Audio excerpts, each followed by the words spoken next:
श्री श्याम बाबा को आज उनकी माता ने कहा कि खुद रख तुम संभालना है राजकाज इत्यादि, मैं कुछ दिनों के लिए तपस्या में जाती हूँ। इसमें जाती हूँ, तपस्या में जाती हूँ, अच्छे से रखना।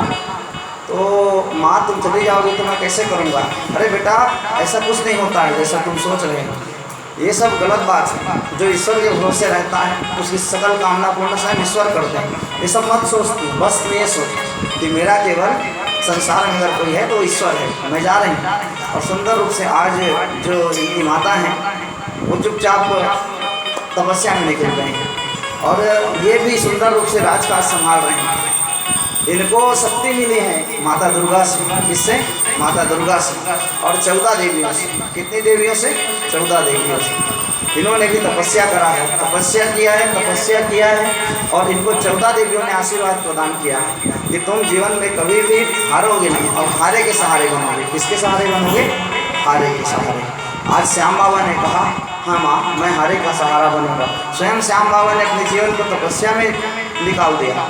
अब ये श्याम बाबा धीरे धीरे करते पुन आदिशक्ति जगत जननी माँ दुर्गा के आशीर्वाद से, सुंदर रूप से 14 देवियों के आशीर्वाद से अपने जीवन को व्यतीत करने लगे। माताओं ने कहा था कि हे श्याम हम लोग तुझे एक बात कहते हैं, तेरे जीवन में एक ब्राह्मण आएगा, नाम उसका विजय होगा। क्या होगा? विजय होगा। वो अष्ट सिद्धियाँ 9 निधियाँ को मनाने वाला होगा, संपूर्ण शक्तियों को मनाने वाला होगा। तू उसकी रक्षा करना, तू उसकी यज्ञ की रक्षा करना तेरा ही होगा। इस प्रकार से सभी देवियों ने श्याम बाबा को ये कहकर चले गए। कुछ दिन के बाद विजय नाम के वो ब्राह्मण आए हैं और ब्राह्मणों की तुम सदैव रक्षा करना श्याम, गौओं की तुम रक्षा करना। एक कलयुग जब स्थिति और बढ़ती जाएगी तो ये सारे जितने भक्त जिनको आज इनको समझाना पड़ रहा है, एक दिन ये खुद समझेंगे कि श्याम बाबा के अलावा इस संसार में कोई नहीं है। ये सारे देवताओं की महिमा थोड़ी कम हो जाएंगी, लेकिन बाबा श्याम की महिमा जो है निरंतर 3 लोक में फैल जाएगी। बेटा तुम धर्म की रक्षा करना, तुम हारे के सहारे बनना।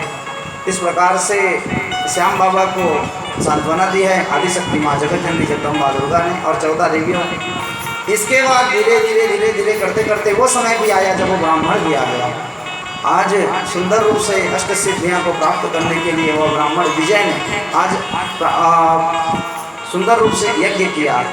उस यज्ञ की सुंदर रूप से घटोत्कच के पुत्र श्री श्याम ने रक्षा करी और सुंदर रूप से रक्षा करते हुए उस यज्ञ की रक्षा की। एक से एक राक्षसनियाँ आई, एक से एक दारिद्र रूप धरी महाराक्षसनियाँ आई, लेकिन आज श्याम ने सबको लड़ा और सबको लड़ने के बाद उस विजय नाम के ब्राह्मण को प्रसन्न कर दिया।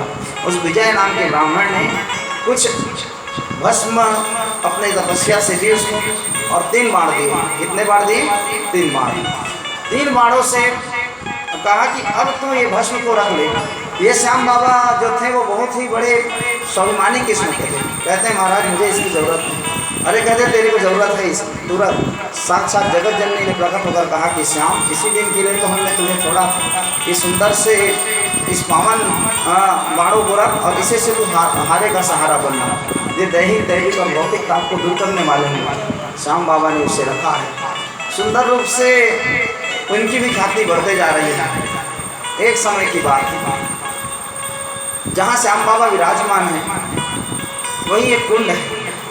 उस कुंड में श्याम बाबा निकट रहते हैं उस महान घनघोर जंगल में। तो उस वन्य राज्य की एक पुत्री है, श्याम बाबा को कहती है कि मैं विवाह करना चाहती हूँ। श्याम बाबा ने कहा नहीं मैं विवाह करना नहीं चाहता हूँ क्योंकि मैं ब्रह्मचारी रहना चाहता हूँ। और उन्होंने इस प्रकार से बात कही उस कन्या को। कुछ दिनों के बाद इनके जो वंशज थे पांडव इत्यादि, जब उनको वनवास हुआ था, जब तब वो रास्ते पर भटकते हुए आए हैं। कुंती माता ने कहा कि पुत्र मुझे बहुत प्यास लग रहा है, क्या तू पानी लाए? तो भीम जो इसको छोड़कर चला गया था बचपन में अपने पुत्र को, वो पानी खोजने गया तो जाके देखता है कि एक कुंड में पानी भरा हुआ है। भीम को ऐसा लगता है कि स्नान किया जाए। क्या किया जाए? स्नान किया जाए। जाके डूब जाता है, डूब के सुंदर स्नान इत्यादि करने लगता है। श्याम बाबा आके मना करते हैं कि ये कुंड ऐसा वाला कुंड नहीं है, तुम इससे बाहर निकलो, बाहर निकलो, बाहर निकलो। जब नहीं मानता है तो पत्थरों से मारने लगता है और उनको बार बार बाहर निकालने लगता है। जब भीम जो हैं बाहर नहीं निकलते हैं, उसके बाद दोनों में बातचीत बढ़ जाती है, फिर दोनों में झगड़ा होता है। बाद में श्याम बाबा को समझाइश होती है कि अरे ये कोई और नहीं, तुम्हारे दादा ही हैं, इससे लड़ो मत। फिर बाद में भीम और उसमें फिर बातचीत बन जाती है, एक दूसरे से बातचीत करते हैं। बातचीत करने के बाद सुंदर रूप से उसको पुरस्कारते हैं, द्रौपदी इत्यादि सभी लोग कि हमारा बच्चा मिल गया हमको। लेकिन अभी ये पूर्व काल की एक सुंदर सी एक लीला चल रही है। सब उसे फिर छोड़ते हैं, श्याम बाबा को छोड़कर चले जाते हैं वन की ओर। वन की ओर जाते हैं धीरे से। अब वो भी समय आ जाता है जब पांडव और कौरवों के बीच युद्ध होना होता है। तब ये जो श्याम बाबा हैं वो पहुंच जाते हैं कहाँ, जहाँ युद्ध होने वाला होता है। अब ये तो हारे के सहारे ही हैं। कौन है? हारे के सहारे ही। कौरवों के पास बहुत सारी सेना है, लेकिन पांडवों के पास केवल 5 लोग और एक कृष्ण थे। तो अपने घर से ये निकल गए और ये कहा, माँ मैं जा रहा हूँ, मुझे धर्म की रक्षा के लिए तुमने बनाया, तो मैं धर्म की रक्षा के लिए जाना चाहता हूँ।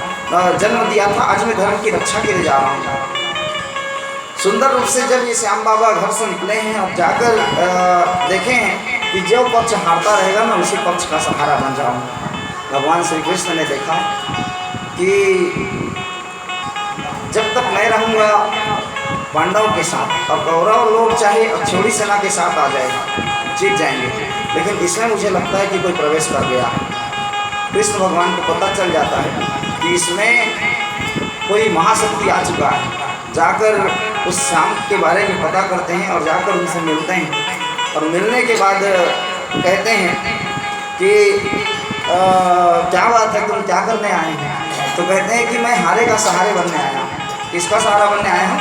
हारा का सहारा। भगवान जान जाते हैं कि ये कौरव तो जीतने वाले नहीं हैं, और कौरव अगर हार जाएंगे तो निश्चित है कि ये सीधा कौरवों के पक्षों पर ही ये फिर जिताने वाले बन जाएंगे। तो इनकी शक्ति को डाइवर्ट करना चाहिए, बदलना चाहिए। भगवान ने आज इनका सिर तक मांग लिया।